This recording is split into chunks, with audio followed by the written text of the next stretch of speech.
امرتسر سے special train دوپہر 2 بجے کو چلی۔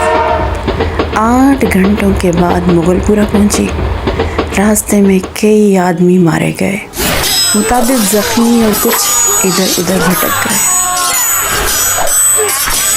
صبح 10 بجے کیمپ کی ٹھنڈی زمین پر جب سراج الدین نے آنکھیں کھولیں اور اپنے چاروں طرف مردوں، عورتوں اور بچوں کا ایک متلاطم سمندر دیکھا تو اس کی سوچنے کی قوتیں اور بھی ضعیف ہو گئیں اور وہ دیر تک گدلے آسمان کو ٹکٹکی باندھے دیکھتا رہا۔ یوں تو کیمپ میں ہر طرف شور برپا تھا، لیکن بوڑھے سراج الدین کے کان جیسے بند تھے، اسے کچھ سنائی نہیں دیتا تھا۔ کوئی اسے دیکھتا تو یہ خیال کرتا کہ وہ کسی گہری فکر میں غرق ہے، اسے کچھ سنائی نہیں دیتا ہے، اس کے ہوش و حواس شل تھے، اس کا سارا وجود ہی خلا میں معلق تھا۔ گدلے آسمان کی طرف بغیر کسی ارادے کے دیکھتے دیکھتے سراج الدین کی نگاہیں سورج سے ٹکرائیں۔ تیز روشنی اس کے وجود کے رگ و ریشے میں اتر گئی اور وہ جاگ اٹھا۔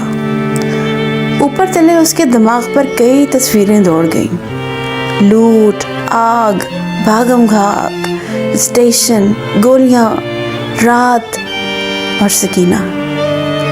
سراج الدین ایک دم اٹھ کھڑا ہوا اور پاگلوں کی طرح اس نے اپنے چاروں طرف پھیلے ہوئے انسانوں کے سمندر کو کھٹکھٹانا شروع کیا۔ پورے 3 گھنٹے وہ سکینہ سکینہ پکارتا، کیمپ کی خاک چھانتا رہا، مگر اسے اپنی جوان اکلوتی بیٹی کا پتہ نہ چل سکا۔ چاروں طرف ایک دھاندلی سی مچی ہوئی تھی، کوئی اپنا بچہ ڈھونڈ رہا تھا، کوئی ماں، کوئی بیوی اور کوئی بیٹی۔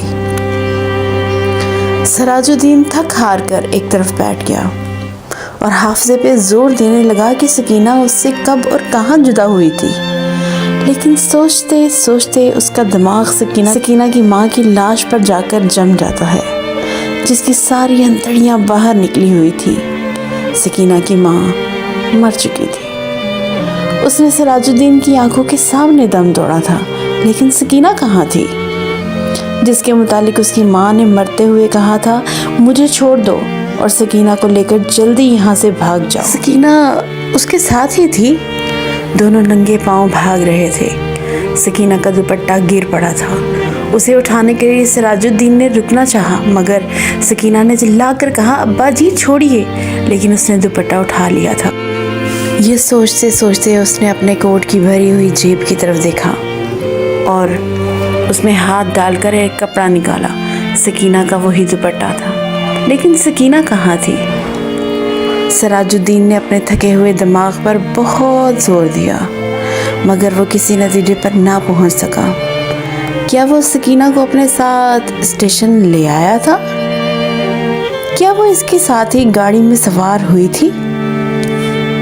راستے میں جب گاڑی روکی گئی تھی اور بلوائی اندر گھس آئے تھے تو کیا وہ بے ہوش تھا جو وہ سکینہ کو اٹھا کر لے گئے؟ سراج الدین کے دماغ میں سوال ہی سوال تھے، جواب کوئی بھی نہیں تھا۔ اس کو ہمدردی کی ضرورت تھی، لیکن چاروں طرف جتنے بھی انسان پھیلے ہوئے تھے سب کو ہی ہمدردی کی ضرورت تھی۔ سراج الدین نے رونا چاہا، مگر آنکھوں نے اس کی مدد نہ کی، آنسو جانے کہاں غائب ہو گئے تھے۔ 6 روز کے بعد جب ہوش و حواس کسی قدر درست ہوئے، سراج الدین ان لوگوں سے ملا جو اس کی مدد کرنے کے لیے تیار تھے۔ 8 نوجوان تھے جن کے پاس لاری تھی، بندوقیں تھیں۔ سراج الدین نے ان کو لاکھ لاکھ دعائیں دی اور سکینہ کا حلیہ بتایا۔ گورا رنگ ہے، بہت ہی خوبصورت ہے، مجھ پر نہیں گئی، اپنی ماں پر تھی، عمر 17 برس کے قریب، اکلوتی لڑکی ہے، ڈھونڈ لاؤ، تمہارا خدا بھلا کرے گا۔ رضاکار نوجوانوں نے بڑے جذبے کے ساتھ بوڑھے سراج الدین کو یقین دلایا کہ اگر اس کی بیٹی زندہ ہوئی تو چند ہی دنوں میں اس کے پاس ہوگی۔ 8 نوجوانوں نے کوشش کی، جان ہتھیلی پر رکھ کر وہ امرتسر گئے۔ کئی ایک روز وہ اسی خدمت کے لیے لاری پر امرتسر